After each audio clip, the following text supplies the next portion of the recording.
Hi, beautiful. Welcome back to the Bright Life podcast and to my YouTube channel. If you are watching it on video, yes, this podcast has video now. It's taken a few years, but we are finally doing the thing. So also subscribe there if you want to watch video or, whatever you like best. I'm happy you're here either way. Today, I thought it would be fun to share an excerpt, or rather a little preview and nugget from my book. I'm not going to actually read from it, but I wanted to give you a little preview of chapter 4 of my brand new book, which is called Shine Bright, Discover Your Message, Build Confidence Sharing, and Make a Difference. Chapter 4 is all about setting your highest vision. So in the earlier chapters, you learn why shining is so important, and for you and for others, you learn how to discover your message because everyone has one.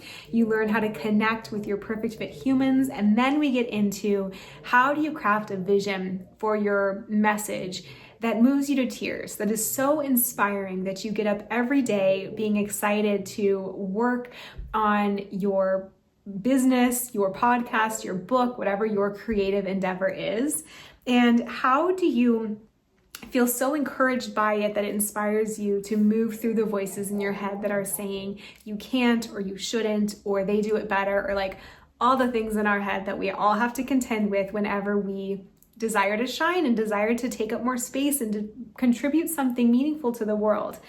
So you're not alone if you're facing that. In fact, that's why I wrote this book, because it was such a struggle for me to share, to feel vulnerable and put my heart out there. And so I learned a lot over the past several years, writing for HuffPost, publishing books, publishing a podcast, publishing videos, building businesses, replacing my corporate income, etc. And so I finally put it all together in a book that I hope can serve you. So since we're heading into this new year energy, I thought that it would be fun to share a little bit around some of the ideas from this chapter on how to choose your right channel. Because if you feel like you are looking for more fulfillment in the next year, more creativity, more of a way to make a difference, but you're like, I don't know what I would do, I'm not sure what feels like me, I thought let's just talk about some of the most current options in this day and age, and the ones that are going to be the best fit for you. So throughout the rest of these episodes and through the coming year, you can go forth with that and navigate the internal fears that you have and the things that are holding you back. But you can have this thing that you're really excited about creating that makes it worth going and facing your fears and becoming this person that can handle the level of visibility or success or contribution that you dream of. All right, so here's a few ideas to think about. Number one that I'm really excited about for this era in particular is the return of the email newsletter. Now stay with me if this sounds like a little boring, because I know that we've all had years of email blasts and newsletters and move to spam and trash as soon as we can. But what's happening with Substack and similar platforms is really interesting. I'm seeing a lot more people start email newsletters, and they write them where it's not almost just this promotional email, but it's almost like an old school blog post. They go really deep on a topic and make it an article. And people are monetizing these newsletters by charging $3 to subscribe and get the post, by charging $10. So for example, your readers would pay $10 a month, let's say, and then they would receive all of your posts that they can only read if they're a subscriber. Now, $3 or $10 may not sound like a ton of money from one reader, but if you start getting 1,000 readers, you are now looking at $10,000 a month. If you start getting 10,000 readers, you're looking at $100,000 a month. So check my math on this because I'm doing it off the top of my head. But hopefully I can still do that simple of math. But that is a lot of money for writing an email newsletter about a topic that you are passionate about and putting it out maybe once a week. Now, obviously, growing a subscriber list is no small feat, but I think there's a real opportunity if you are someone who loves to contribute and share with words, if you like to be a little bit more behind the scenes and just write a great email newsletter, if you can share and really go deep on a topic that maybe people don't know about or want to learn more about, then that is a huge option for you in today's landscape. So think about Substack or email newsletters. Now that would be one option if you love to write and all the things I mentioned. Another one that you can consider is if you have a lot to say, you can always write a book. So I'm a big fan of self-publishing, of taking something that you're passionate about or something that you've gone through and listing every single thing that you've learned, like story that you have faced, experience that you have endured. And then what you do is you just start to see, like, are there any categories, are there any buckets here that could turn into the chapters of your book? So you can help someone else get through whatever you've gone through simply by sharing your wisdom, your expertise, your tips and advice. So I'm happy to share more about that, or, we can work together in a one-on-one capacity if you're interested. But if you're someone who likes to write and you're like, I have gone through some things, like I have navigated something in my life that I just feel like could help someone else. I mean, that's how this book came about. I've mentioned before, I literally just wrote down things as I learned them about how to share more confidently. And over the years, it became enough material that I was like, I think there's a book in here. So the same could be true for you. If you love to write, you could start writing and make this the year that you write your book. Another thing you could think about is a nonprofit. So I have been inspired by people that I've seen. There's someone close in my life, maybe she's listening, I won't call her out, but who, have this passion for a different cause. So if you feel like school lunches should be better, more nutritious, if you feel like animals should be treated differently, if you feel like you could help old people who are maybe lonely, you could start a nonprofit and you could create educational events around this topic. You could host workshops, you could raise funds. A nonprofit is a great one for anyone who is great at building community, who loves to educate on things, who's willing to teach. So the person in my life that I was thinking of, for example, a cause that she was really passionate about was animal rights and veganism. And so she started a nonprofit in order to help educate people about the farmed animals that they would normally, like if it was their dog or cat, they would never want to eat. But because it's an animal they're less familiar with, like a pig or a cow, they may want to consume. And so she thought, wouldn't it be great if I created a nonprofit where I could create a space to care for these animals, to help people interact with them, where I could host workshops and events, where I could raise money for them, and teach people more about these animals that they may see as food, but that she felt they may think differently about if they got to know them the way they do their own pets and cats and dogs and things like that. And so that's an option. You could do this too, like for whatever topic you are passionate about, you could do a similar model of educating, of fundraising, of workshops. I think that's a really great one to make change. And you can also support the amazing nonprofits that are out there already. So sometimes the best way to do it is just to look up and see who's already doing the cause that you want to see furthered, and how can you interact with them? How can you get more involved? But if you do have a call to start your own thing, then this is an option as well. Another thing you could do is grow a social media platform. So this could also feed into your nonprofit, or it could be its own thing in its own kind of space. But if there's something that you want to educate other people on, think about simply using an account as a movement, as a way that you could build a platform and cause for this thing. Social media doesn't have to be about your life updates and like the amazing brunch you had the other day. It can be, but it can also be so much more. It can be a place where every single tip that you think of related to your topic becomes a post. Every single question that someone asks you becomes a post.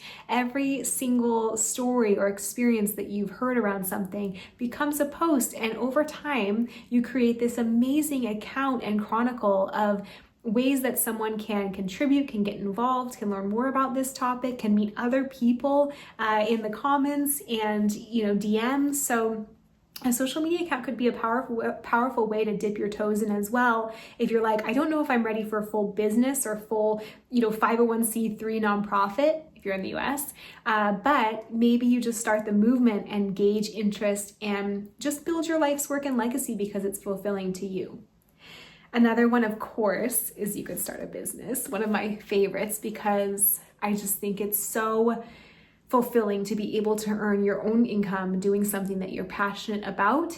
And I don't think there's a single downside that comes from women having more resources. So you being able to create additional income for yourself so that you can contribute to the causes you care about, so you can delegate more and create more rest and balance in your life, so you can help your family, so you can, raise your children differently, like whatever you want, right? It's your resources, but there's so many positives that come from it. And so, let alone what can come from your business, right? Like helping other people through your products or services is so rewarding and fulfilling as well, and allows you an amazing creative outlet. So a business could be a great one if you are in a job you dislike, or you're looking for additional funds and you're like, I have this idea for something that can help people, and I think it could also make some money and bring in some income for you or those you love.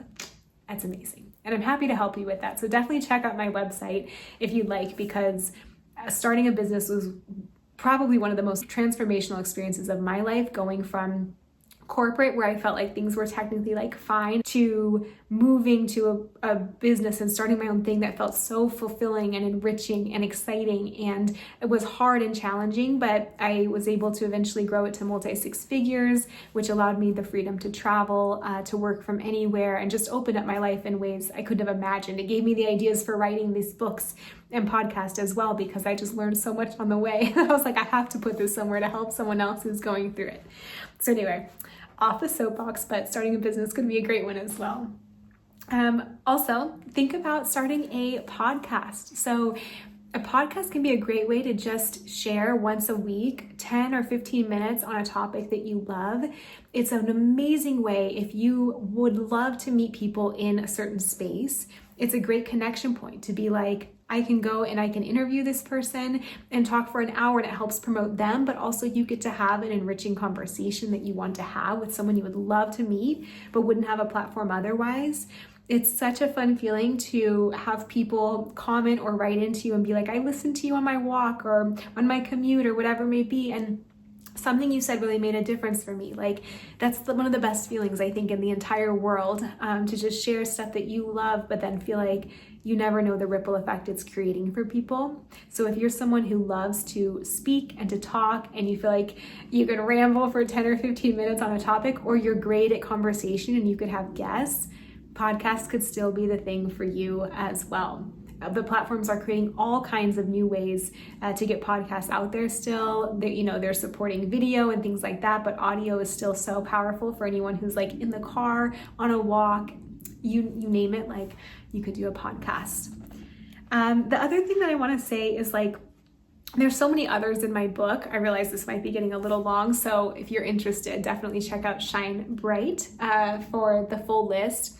But even just creating something for the joy of creating could be what you do in 2026. Like getting back into art because it brings you joy, getting into dance or teaching a dance class, like just doing the things that spark joy for you, because that creates this positive effect in your own family, your relationships, and all around you. Think about like a child when they're in their joy, how much that sparks for everyone around them. And the same is true for you. Like, you bringing back that light is fulfilling in and of itself. And so it doesn't have to be this formal platform. It could just be shining in the way that brings you joy. And also, you never know where that's going to go. So for example, I've mentioned this before, but in case you don't know, like the way I got started in entrepreneurship was I was in a place in corporate where things were really steady, but I felt like I just wanted a little more fulfillment outside of corporate. And so I began taking classes in my nights and weekends in nutrition, in holistic nutrition, to teach myself just how to eat better, to find a better balance with food. And I just fell in love with it. I was like, this is so interesting. Everyone has to know this. And I started to find this real pull towards starting a business. And at first I was like, no, there's no way. Life is good. I don't need to rock the boat. Things are finally so steady in my job. But this desire, this feeling kept coming back. Like, this could be something that helps people. This could be so fun, so exciting, so creative. And so eventually I took the leap. And that was my business for a few years. Eventually it morphed into the writing side of things. Like, I loved the nutrition, but I loved teaching it in writing versus coaching. And so that became my next evolution of the business, was writing, and helping businesses in health and beyond, like, share their message with the world and educate. And so you never know where just following an interest will lead. It could lead to just more fun and fulfillment and just better health and energy because you're so alive and inspired, but it could turn into your next keynote, to your next book, to your next business, and beyond. So I encourage you to just chase those curiosities and to follow the threads. And I'd love to hear if this sparked an idea for you that you hadn't thought about or you've been thinking about, but now you're like, I'm really gonna just start in the next year. Let me know what it is so that I can be one of your first supporters. But I hope this gives you some fun ideas and that 2026 becomes the year that you really go for the thing. Like, a dream does not go away, it just keeps coming back to you or getting louder. So may 2026 be the year that you go for it and you thrive.